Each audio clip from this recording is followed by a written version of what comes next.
굉장히 최근에 토큰이 런칭했어요. 이 셀레스티아가 굉장히 왜 이렇게 제일 화제가 됐었냐면, 이더리움의 데이터 저장 한번 생각해보세요. 데이터 가용성. 근데 만약에 이더리움의 데이터 부분을 뭔가 대체한다. 어느 정도 퍼센테이지를 먹을 수 있는 시장이라고 볼 수 있잖아요. 백엔드 쪽으로 아예 먹는다고 생각하면 되는 거니까. 그쵸? 네. 그러면 정말 보수적으로 10%만 가져간다고 생각해보자. 그럼 27조 정도. 그러니까 그런 관점으로 셀레스티아가 굉장히 그 잠재 가치가 높다고 판단하는 거구나. 얘네가 만약에 조금이라도 10%라도 이 데이터 가용성 부분을 관리하는 부분을 먹으면은 그렇죠. 만약에 시장 점유를 그렇게 해버리면은 그 정도로 뭔가 유망해 보이긴 했나 보네. 그쵸. 네. 그리고 왜 그럼 이 셀레스티아가 실제로 유망한가 아니면 정말 시장에서 어떤 반응인가 이게 되게 중요하잖아요. 네네. 이더리움의 데이터 저장 가용성을 쓰면은 가스비가 너무 비싸다. 우리 거 쓰면 10분의 1, 100분의 1로 줄여줄 수 있게 해줄게. 웹 개발자 입장에서는 셀레스티아를 쓰게 되면은 엄청나게 저렴하게 10분의 1, 100분의 1 그 비용이 나아진다고 하면은 쓸 확률이 높잖아요. 네네. 그래서 이제 앱 개발자나 레이어 2를 만드는 곳들 혹은 아니면 레이어 1을 다시 만드는 곳들이 데이터 어베일러빌리티의 이슈는 어떻게 해결할 거니? 이런 식으로 막 물어보게 되면 대부분 우리 셀레스티아 할 거야.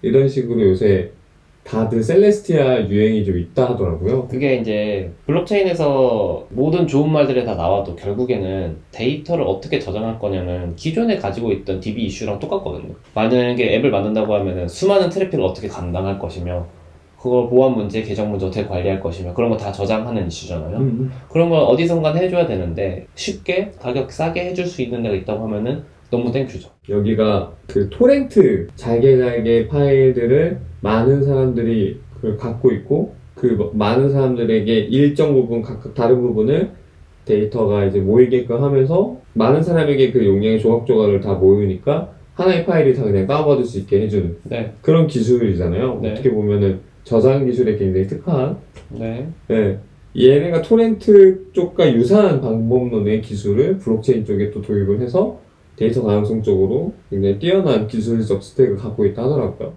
암호화폐 프로젝트들을 볼 때 결국 스마트 머니, 어떠한 좋은 투자자가 들어와 있냐 이게 굉장히 중요하다고 그랬잖아요. 체크하죠. 여기에 투자자들이 탑 중에 탑 같은 이제 투자자들이 많이 들어와 있습니다. 그래서 2021년 3월에 시드라운드 투자를 모았는데 그때 약 한 20억 원 정도 투자를 받았어요.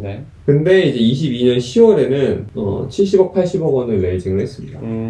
그게 이제 시리즈 A를 레이징을 했는데 그래서 굉장히 큰 유망한 투자자들이 많이 들어와 있어서 기본적인 어떤 검토, 검증이 거쳐서 검증이 됐다. 그쵸. 이렇게 볼 수 있는 거네요. 그쵸. 우리가 뭐 기술 이런 거 잘 모르겠지만은 일단 뭐 하는지는 알겠고 그쵸. 최소한의 얘네가 이더리움에 저장하는 그 퍼센테이지만 먹어도 엄청나게 큰 돈을 벌 텐데 라는 건 일단 가지고 있는데 이게 사기나 스캠 이런 게 아니라 실제로 개발한 거에 대해서 잘 검증이 된 것 같은 느낌이 들잖아요. 왜냐면 스마트 머니들, 똑똑한 사람들이 얼마나 검증을 열심히 했겠어.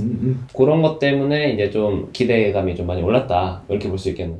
23년 11월에 딱 상장했을 때는 1.9불, 한 2,400원 정도 상장했었어요. 지난달에 29가 10배 올랐네. 10배. 그러면 2에서 3달 만에 높은 상승률이네요. 10배가. 이 시장장, 이장. 네, 그 바이낸스에 역시나 바이낸스 딱 상장하고 아마 코인베이스도 상장하고 그랬을 거예요. 동시 상장했고 지금의 그러면 시가총액이 어떻게 되냐? 20조 정도 됩니다. 총 17.8빌리언 달러여서 일단은 되게 저도 이 당시 이 프로젝트가 상장하게 되면은 어느 정도가 밸류가 적정할까? 이런 걸 고민을 많이 했었어요. 그리고 어마어마한 가격 상승이 정말 2-3달 만에 일어난 거거든요. 기대가 어마어마한 거네. 기대가 어마어마한 걸 수 있고 실제로 큰 비중을 대체하겠구나 얘가 라는 실제 마켓 점유가 진짜 일어나고 있는 걸 수도 있고 아니면은 정말 이 유통량을 잘 조절할 수 있어가지고 굉장히 가격 오르는 데에 천부적인 재능을 지닌 분들이 있거나 저는 진짜 모르는 거죠. 이 시장을 어떻게 돌아가는지 모르고 제가 너무 궁금해서 이 셀레스티아가 실제 많이 쓰이고 있냐. 결국 이 셀레스티아 네트워크가 제품이 나오긴 했어요. 제품이 나와서 아마 트랜잭션이 일어나고 있다고 들었어요. 근데 뭐 완벽하게 준비된 건 아닌 것 같은데 어쨌든 베타? 뭐 이런 네, 뭐 이런 식으로. 네. 근데 그럼 스트랜잭션이 그래서 얼마나 많이 나오지? 그래서 한번 그때 이제 기술자분들께서 까서 저한테 보여주셨는데 네. 거의 안 쓰이더라고요. 근데 또 이더리움은 그래도 이제 어떻게 보면 매출로 볼 수 있는 게 있잖아요. 가스비가 생기고 네. 이더리움의 이제 1년 가스비를 다 모으면 한 96년, 95년 정도 되면 이더리움의 현재 시가총액이 만족을 시키거든요. 그게 네. 보통은 주식에서는 PER이라고 그쵸, 얘기를 그쵸. 하죠. 그래서 PER 95 이 정도면 아마존이 제가 알기로는 100 이상? 이럴 거예요. 그러니까 이제 뭐 테슬라도 굉장히 높고 네. 이더리움은 엄청 지금 성장하는 아직 신생 네. 어떻게 보면 스타트업에 가까운. 근데 이더리움은 어쨌든 가스비라는 매출이 있는데 그럼 셀레스티아도 매출을 뭔가 만들어내야 되지 않을까? 근데 이 얘네들은 뭘까? 서드파티 같은 거예요.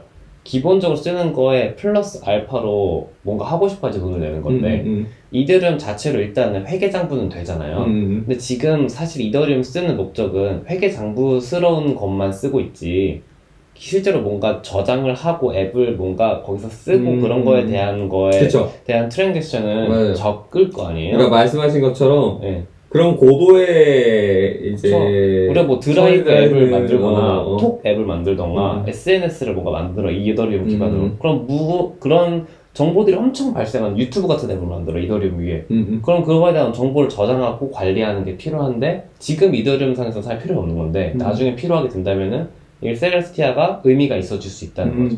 그러니까 그 세계의 기대감이 미리 선반영되어 있는 그쵸. 프로젝트일 수 있다라는 거죠. 네, 맞아요. 결국에 이런 것을 또 제가 요새 책 중에 내레티브 경제학이라는 책이 있는데 네. 내레티브가 결국 만들어가는 가격일 수도 있겠다라는 생각도 들더라고요. 네, 그냥 정말 어떻게 보면 어떻게 보면 기대. 그럼 지금 셀레스티아를 볼 때 기대감이 사실 어떻게 보면 큰 포션이 있을 수 있는 거고 과평가된 건 맞죠? 네, 실제 사용량보다는 가평가돼 있을 수 있는 건데 저는 이제 그거는 아까 말씀드린 거랑 똑같은 맥락인 게 미리 결정을 하거나 가치를 평가 내리는 거는 좀 섣부르다라고 생각을 하거든요. 왜냐면 아까 말씀드렸듯이 얘네들은 기능적인 장점이 명확한 동시에 기능적으로 확실하게 우위에 있다는 걸 증명해내야 되는데 제품으로서 그럼 제품이 실제로 많이 쓰이고 사람들에게 피드백도 받아보고 버그도 좀 잘 발생해보고 하면서 이렇게 조금씩 그 성장해 나가는 모습을 보여야 되는 거잖아요. 제품만 보고서는 이게 얼마큼 가치 있는지 모르잖아요. 사용자들이 실제로 써봐야지 아는 거지. 그렇죠. 얘네들은 지금 그런 거잖아요. 사실 얘네들은 꿈을 판다기보다 실제로 기능이 잘 돼야 되는 거라서 이거는 조금 더 지켜보고 사람들이 잘 쓰고 실제로 이걸 사용하는 D앱 개발자들이 많이 생기는 것 같다 하면은 그때 판단해도 늦지 않을까라고 생각을 하고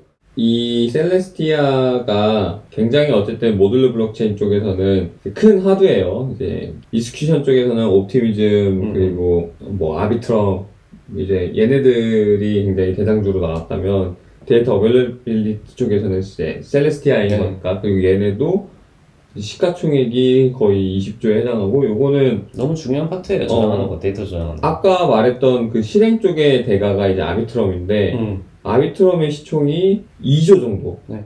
가장 큰 리스크 팩터 하나를 좀 꼽자면 올해 10월쯤에 이 전체 유통량 중에 약 17%에 해당하는 셀레스티아 토큰이 티아 토큰이라고 하거든요. 네. 풀리게 됩니다. 이게 대부분이 그 코어 컨트리뷰터 분들 초기 수익 창출이네. 네, 이분들이 토큰이 많이 풀려요. 팔겠지. 이분들은 굉장히 저렴한 가격에 들어갔을 거란 말이죠. 네. 거의 그동안 풀린 게 없어요. 지금 풀린 게 처음 토큰 런칭하기 직전에 에어드랍을 했거든요. 네. 에어드랍을 한 물량만 거의 지금 돌고 있는 거예요. 아, 그러니까 애초에 유통량이 적고 근데 되게 화제가 됐어. 그럼 당연히 가격이 많이 오르겠죠. 근데 유통량이 그거에 비해서 좀 많은 게 풀린다. 아, 그럼 당연히 가격이 떨어질 수 있는 리스크는 맞죠. 네, 맞아요. 그래서 단순히 생각해도. 근데 제가 정확하게 솔라나가 그랬었거든요. 솔라나가 한 3불 정도 했었을 때 네. 근데 막 베스팅이 이 정도 물량이 막 풀렸어요. 막 떨어질 것 같이 하다가 갑자기 많이 올라서 10불 막 넘게 막 12불 이렇게 갔던 거예요. 아무도 모른다. 하지만 뭔가 상식적이라면 그 VC 물량이 풀릴 때는 보통 매도 물량은 많아진다. 그러니까 너무 네, 근데 그 매도 물량을 덮기 위해서 재단 쪽에서도 혹은 이 프로젝트를 만드는 곳에서도 당연히 대응할 거다? 호재라든지 이때 뭔가를 하겠죠. 이제 매수세를 높여야 되니까. 가격을 지탱할 거면. 이거 좀 근데 진짜 한번 이거는 지켜봐 보세요. 실 사용량이 조금이라도 늘어서 네임드에서 얘네를 실제로 쓰는 게 잘 동작하는 게 확인됐다?